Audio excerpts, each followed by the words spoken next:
dan akan dia datangi. Jadi sebenarnya kalau macam media informasi, ada juga yang orang bisa baca, ada yang tidak juga. Tapi dengan kehadiran pendeta, dia bicara dengan masyarakat itu dalam perjumpaannya, itu bisa jadi. Kalau kita bikin CD, kecuali dia ada punya CD, itu bisa diputar, itu boleh. Tapi kalau yang tidak ada, kita bikin dalam bentuk brosur. Ya kalau dia tahu baca, dia baca. Tapi kalau tidak, repot juga. Contoh, dibagi. Brosur. Belum tentu brosur ini mereka baca. Paling saya lihat, oh ini tuh disimpan atau dibuang. Itu yang terjadi, yang sering kami dapatkan seperti itu. Kadang kami datang, Ibu, kenapa barang ini di sampah? Kenapa tidak dibaca-baca ulang-ulang supaya lebih paham? Terkadang seperti itu. Jadi mungkin kita harus lihat dulu ke dalam.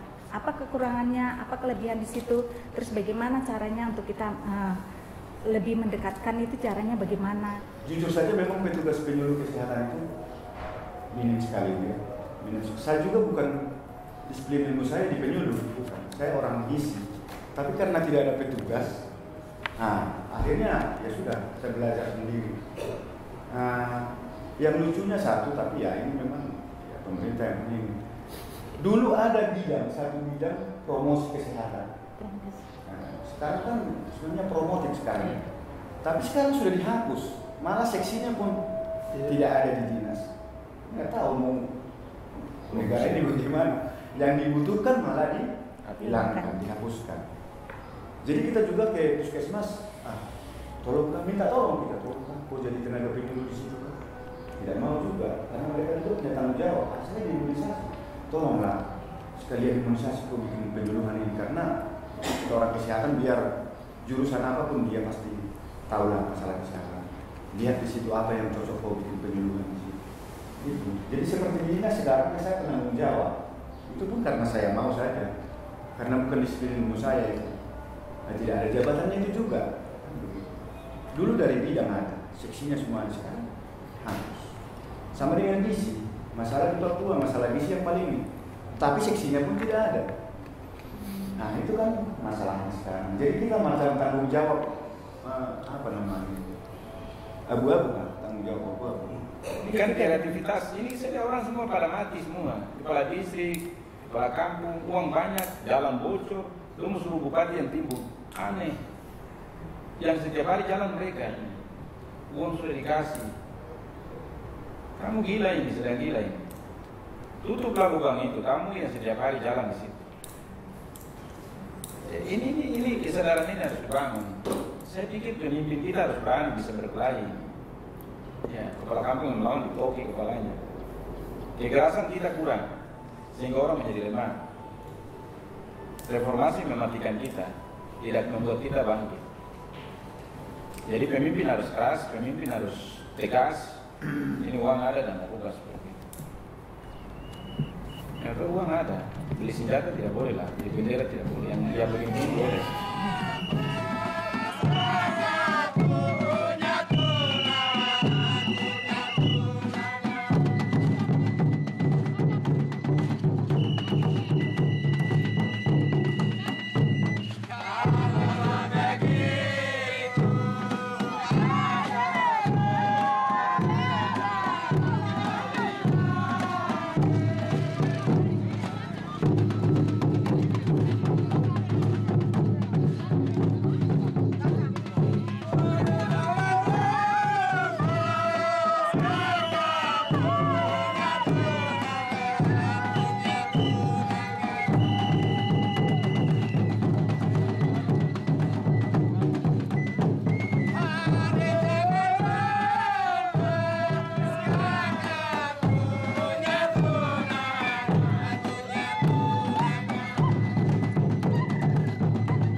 tarik sendiri, kasih sehari satu. Ya. Kalau menceritnya pun sudah berhenti, tolong aplikasi ya sampai habis.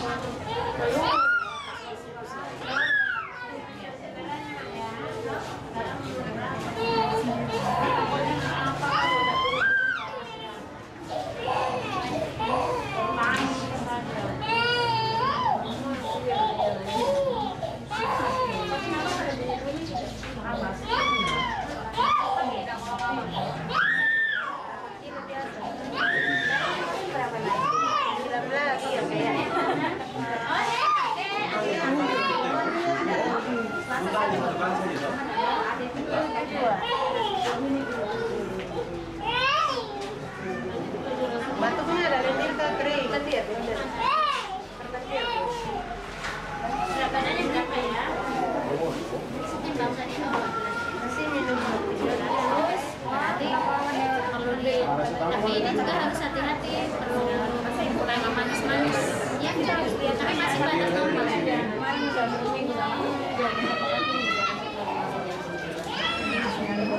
Tenang.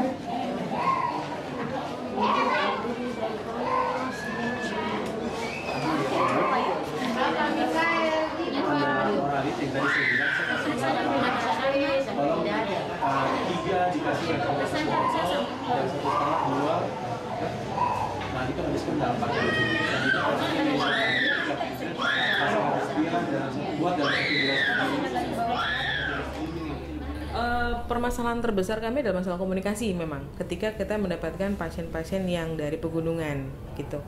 Biasanya kami akan minta mereka datang membawa orang lain sebagai translator gitu karena kami juga tidak ada orang yang bisa bahasa daerah gitu untuk di sini. Jadi kami akan bilang tolong didampingi, tolong dibawa dengan yang bisa bahasanya supaya kami juga bisa mengerti. Dan beberapa yang saya tahu pustu kami di Mohindo itu yang pegang adalah bidan kami yang orang pegunungan.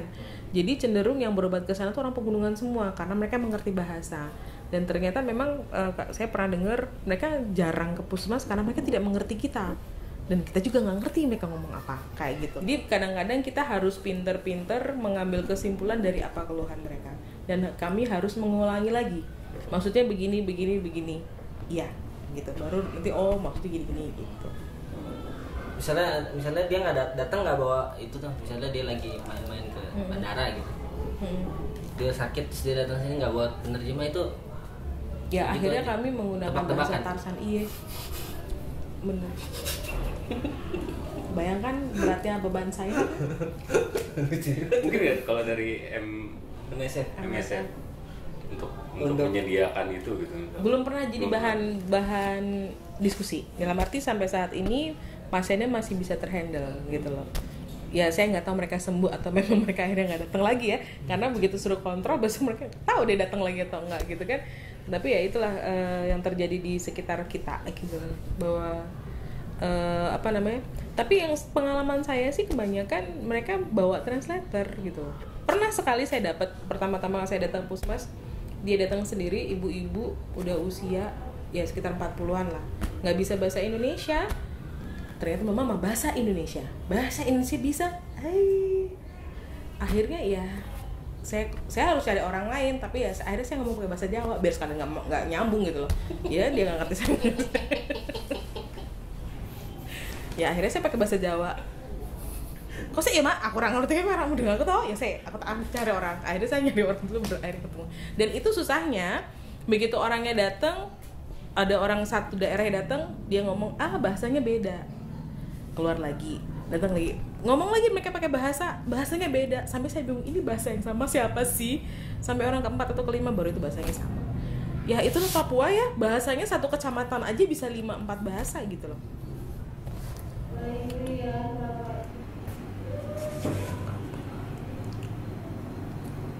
Lalu kan pas sekarang udah eranya digital gitu kan, komputer gitu. Nah, walaupun internet belum masuk ke daerah gitu. Terus kira-kira apakah dinas juga memanfaatkan itu untuk sosialisasi kesehatan? Iya. Kita sudah sosialisasi di puskesmas itu kan bawa laptop apa semua peralatan. Punya website juga ya, Pak? Kalau di sini sudah Itu isinya apa aja tuh, Pak? semua kegiatan-kegiatan yang dilaksanakan di Kabupaten Jayapura termasuk dari lembaga donor. Tadi Pak poster-poster itu misalnya kan dari pusat tuh banyak. Iya. Nah, apakah dari sini ada untuk melokalkan konten misalnya dengan? Iya, ada. Memang itu dari provinsi sudah melokalkan seperti itu, jadi gambar-gambarnya bukan rambut lurus lagi, tapi sudah dimodifikasi. Itu kira-kira berpengaruh Pak untuk penyampaian di sini atau dengan tadi pergantian nama? Iya, paling tidak kan melihat seperti itu, oh ini mungkin saya ya seperti itu. Jadi tidak melihat kalau orang lurus atau kamu aja. Seperti itu. Iya, tapi tentunya ada perubahan seperti itu. Paling tidak merubah sudut pandang masyarakat seperti itu. Mama dipilih jadi kader. Kami ada 10 kader. Dari 10 kader sudah menurun. Sekarang 5 kader. 5 kader ini berfungsi untuk 5 meja. Tapi Mama di luar dari itu. Mama jalankan untuk penyakit TB paru. Siapa yang batuk? Mama dengar batuk saja, Mama langsung dekati dia. Mama dekati dia, berapa lama kau batuk? Sudah 2 minggu. Mama langsung ajak dia. Sudah pernah ke rumah sakit? Belum. Boleh saya hantar? Tapi saya tidak ada uang. Mama bilang, ikut. Nanti biaya nanti saya tanggung. Yang penting kau ikut, diperiksa, ikut program. Atau ada kalanya mereka bilang, kami nanti bawa. Tapi saya cek kembali lagi. 1 hari kedua saya cek lagi. Sudah bawa? Belum itu Mama langsung ambil tindakan. Kita pergi. Saya lapor kepala kampung. Kepala kampung bilang, oke, Tante jalan. Karena itu Tante lakukan untuk kebaikan orang. Mama suka kalau macam presentasi itu di macam kasih penyuluhan di masyarakat itu Mama pakai apa? Poster kah atau? Mama tidak pakai poster. Tidak. Mama pakai poster hidup di Mama punya diri.